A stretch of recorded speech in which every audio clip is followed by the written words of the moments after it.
Welcome to the Slog Pod, where we're finding ways to be okay in our uncertainty, or at least trying. Today's theme, we're going to explore how humans form beliefs, why certainty feels safer than doubt, and how systems exploit our fear of uncertainty. We're going to tie this to the mental slog we're all going through to question, adapt, and change. All right, here we go. So let's start off with a little listener feedback. Thank you to those who've listened and who are emailing, texting their thoughts and feedback on these episodes. It means a lot to us to have engagement. Absolutely. So we've heard from a number of people as we go through different topics to give the other side of the argument. Basically, we're going to respond with, that's not our intent. The slog is difficult. Our intent is not to provide both sides. You can get that wherever. The whole point is that we're asking people to engage in the slog, questioning, understanding our beliefs, the way we think, decisions we're making, knowing that we're going to seek out evidence that confirms that belief likely. We're going to encounter dissonance along the way. There are biases that we're also going to encounter. We are asking people to be aware of the conditioning that's led them to those beliefs. We're not going to give both sides. You can get that all over the place, and people reject it anyway. We can give you all the evidence in the world. If you've already come to a belief, that evidence is probably not going to overturn your belief. That's not what we're trying to do here. Our call to action is to get you in the slog and for you to identify what you're doing. And we're giving examples along the way and trying to draw on contemporary things that we're all going through as a culture. Obviously, sometimes our opinions on those things or our positions are going to come through. We're just using those to illuminate our central call to action, which is get into the slog with us. It's hard work.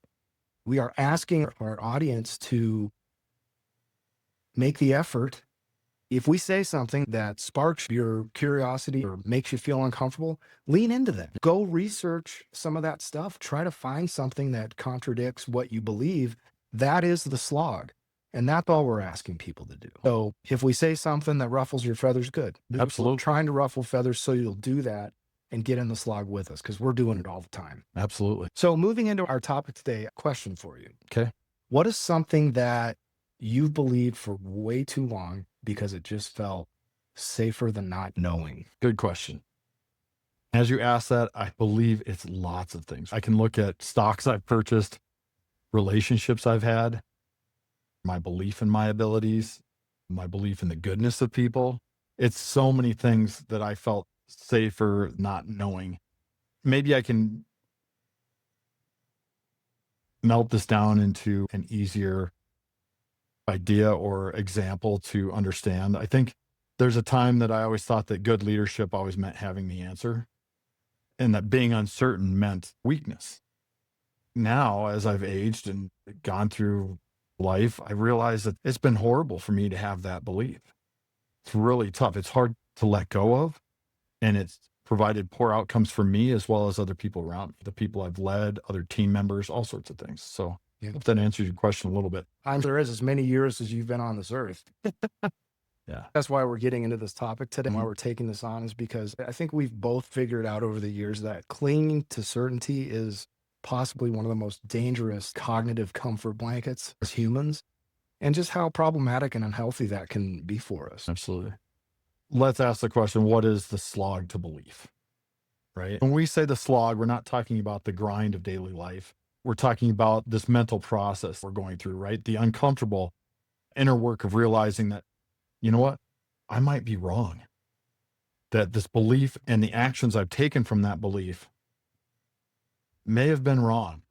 That's really tough to say because a lot of these beliefs we've been basically having behaviors and actions from those beliefs for much of our lives.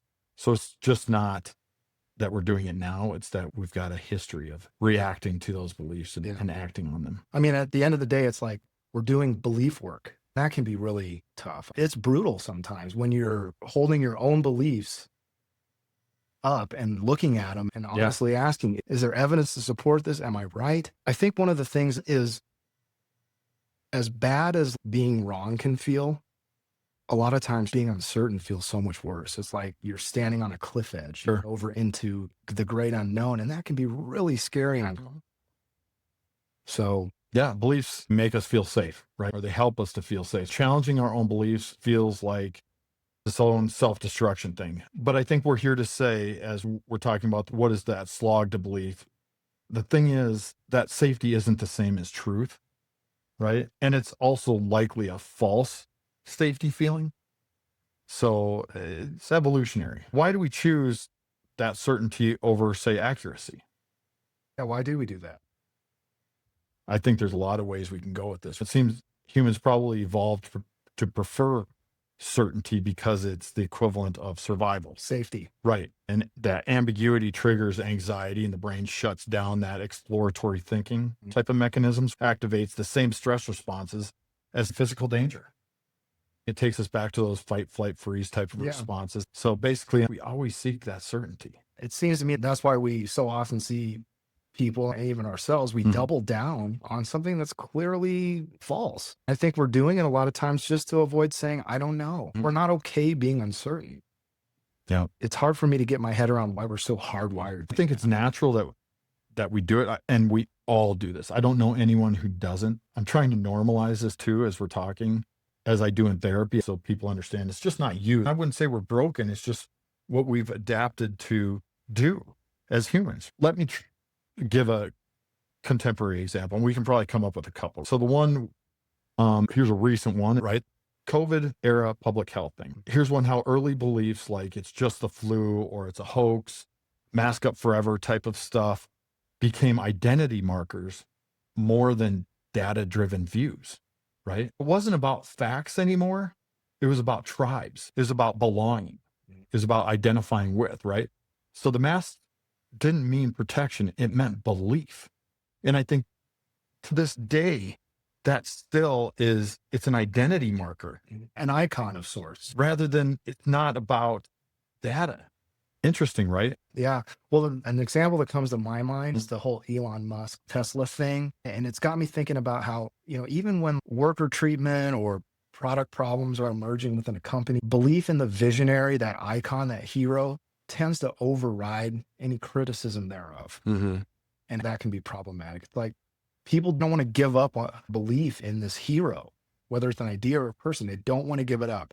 I think uncertainty about trust, about who to trust, is harder than just trusting the wrong person. So we'll default to putting our faith in the wrong person. Case in point, look at the most recent presidential election we just had in this country. Everybody knows who Donald Trump is by now, what he's about. There was a lot of uncertainty about Kamala Harris coming in. Right? Biden stepped away. Kamala comes in at the last minute. And so some of that uncertainty around her and what her policies might be and whether she was fit to lead might have been somewhat justified. But when given a choice, what I observed is it seemed to me that most Americans just kind of took the easy way out, in the sense that they put their trust in someone who, Selling certainty. he's all about, I'm the best. I know more than anyone.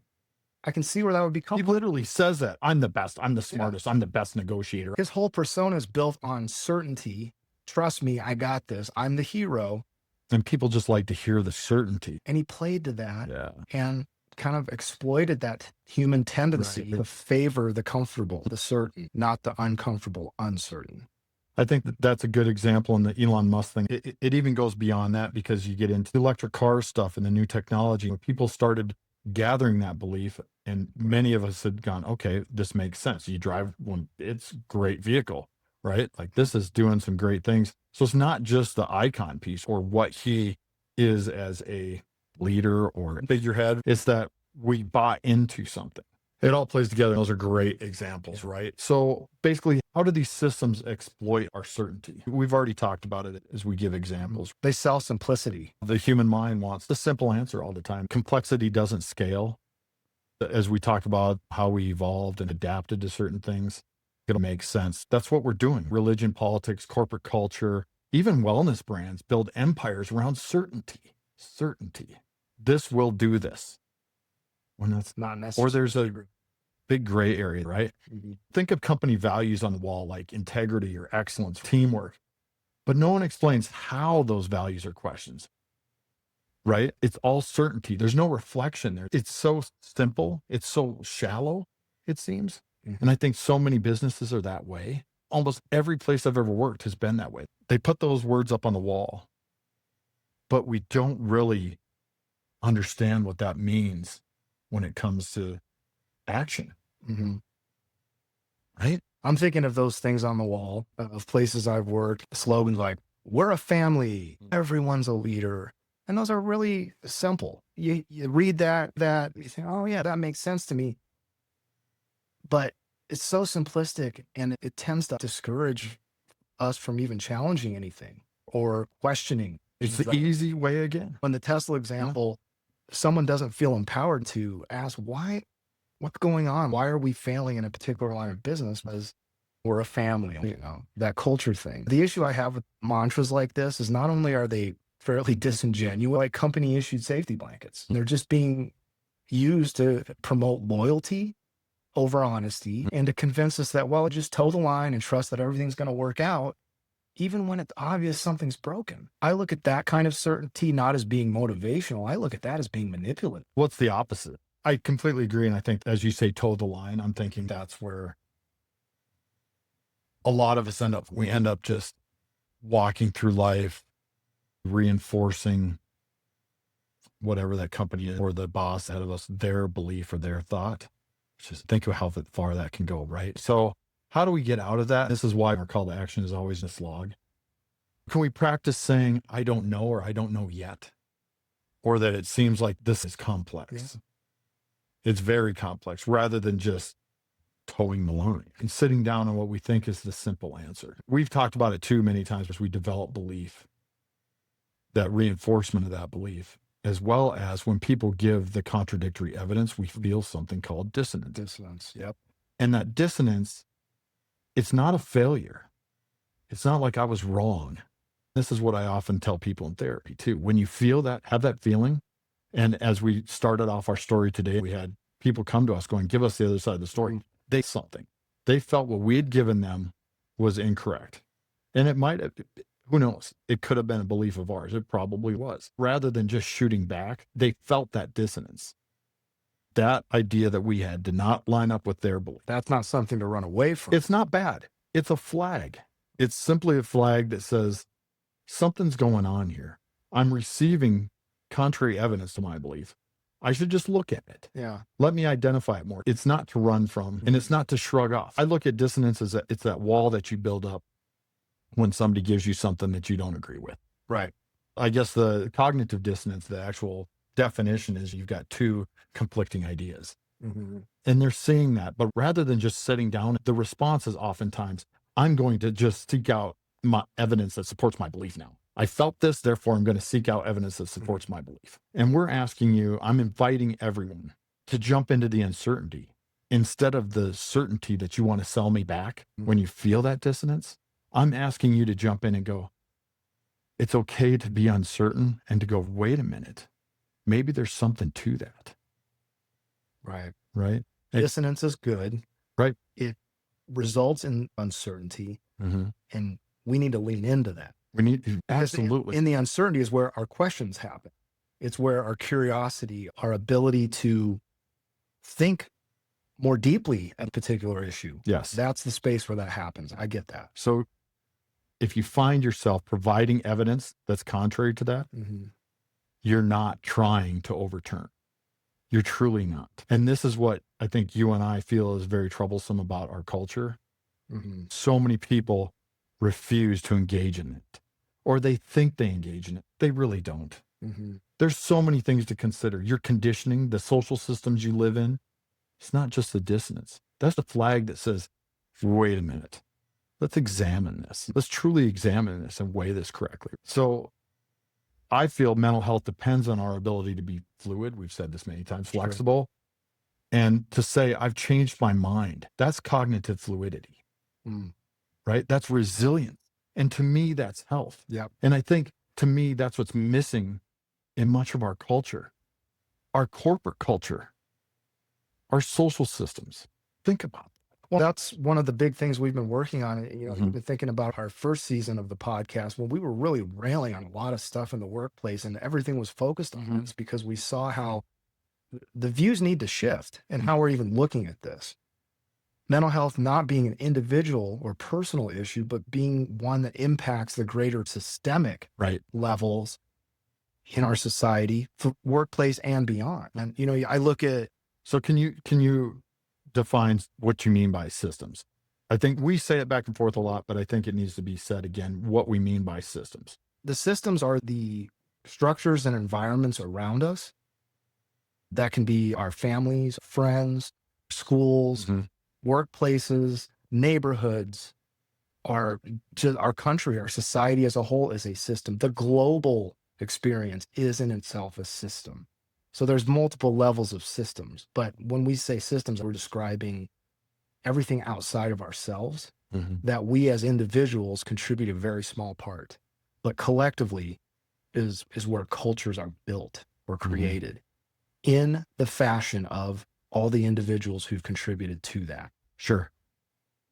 So what we're saying is we're asking people to set up systems that promote vulnerability, this era of it's okay to be uncertain. Let's drive this rather than as boss, manager, supervisor, so and so saying, I'm looking for the person who's going to tell me that my thoughts are right. To actually set up a culture, that system that you described as being actually tell me how they're wrong. And that I want to hear, I like to hear that. Mhm. Like that's to me is leaning into it, right? Even HR and having to admit that mental health is resilience training. It's about rethinking that system. That is a belief shift in itself. And I think what you and I, if we're selling anything, is to say it's not just individual. It might be more systemic than it is individual. It might be more social, right? Yeah. Is that what we're getting at? Yeah, I think so. And, it's tough because we're so used to our comfort. As humans really like to be comfortable. That uncertainty thing is certainly uncomfortable, Mhm. but that's where growth happens. The old adage, growth comes from discomfort. Well, here we are. Uncertainty is discomfort. There's an opportunity for growth there. And I think some companies are starting to get it. When I look at my LinkedIn feed and I follow I have some friends or some folks I went to grad school with that work in HR that share things. And I see that there is a shift happening. I just think we have a long way to go and a short time to get there based on what we're experiencing in our culture. We need to get there quickly, and it's going to require people leaning into that discomfort. This is actually good for me. It's good for my society. It's good for the whole system. I do this. And that's, like you said, if we're selling anything, it's that. And we're asking people engage in the process. It's hard, it's Yeah. uncomfortable, but it's healthy. And if you think about that, the sooner we come to those realizations, the sooner we engage in that uncertainty, that questioning of our own belief, the sooner we're able to have a better outcome for us individually as well as everyone around us. I think about the examples I gave before I started out with like even stocks, how I look at companies and purchase, how I'm investing. The sooner I learn that this was a bad investment, the better chance I have to change it and minimize my losses and then increase my winners. But I have to be okay to be fluid on that, Yeah. right? And to know that there's things going on that keep me invested in that decision I made. Mhm. And that's just one example, right? That's a good example. I think I ended it with the one belief that I've had to break, that being wrong made me either unqualified or just a poor leader. Mm. And now saying being wrong or being in that uncertainty actually makes me trustworthy. It makes me able to provide that uncertainty to everyone else in the groups that I lead to say it's okay that we slog through this, that we change our minds, that we try to find truth, that we try to find the best, most efficient, most productive, whatever we're looking for. Now I can see that vulnerability, that uncertainty is driving that rather than the certainty driving just the opposite. Well, I love that. That's a lesson I had to learn too. I'm still learning it. So let's wrap it up.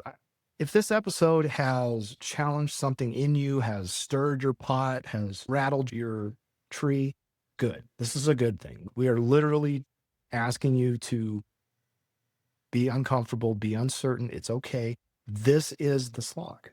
It is. That's the slog. It's where change starts. And back to where we started today, which was taking on some viewer or listener responses. We're asking you to engage in it. And we're saying we're not here to provide the other side. That's out there everywhere. And you're not going to listen to it anyway. If you and I were experts in whatever subject it is, or if we bring the expert on, you're not even going to really take that anyhow. It doesn't matter. I've done this in therapy thousands of times. That contradictory evidence to your belief has never changed anyone. Mm-hmm. They have to find it. You have to find it yourself. So we're asking you, you seek it. Yeah. I've had that conversation with someone. They challenged me back and said, we were having a discussion about something that was probably political. And they said, are you trying to change me? And I was like, no, I can't change you. I want you to want to change you. And I'm trying to have a conversation with you to help empower you to do that. Yep. I don't think they could see it until I explained it that way. Yeah. And I think that same can be said for this podcast and what we're doing here. We don't want to change you because that's not real change. Real change comes from within. So you have to do it. You have to own it. That's part of being in the Slog. You have a responsibility to yourself and to your systems, your society, to do that. So anyway, we're going to give you more tools. We're going to have more conversations. Really appreciate anyone who's supported us and listened. Continue to subscribe, share, like. Send us a belief you've changed recently or a belief that you're struggling with, and maybe we'll riff on it. We're not going to provide the evidence. Let's talk about it and ask why other people have different beliefs. What's really going on? Am I weighing this accurately? Was I conditioned to see it this way? There are dozens, hundreds of questions that we can ask. We're asking you to get in this log. So we appreciate it. And that is always our call to action. Get in this log. Thanks again. See you next time. Cheers. Cheers.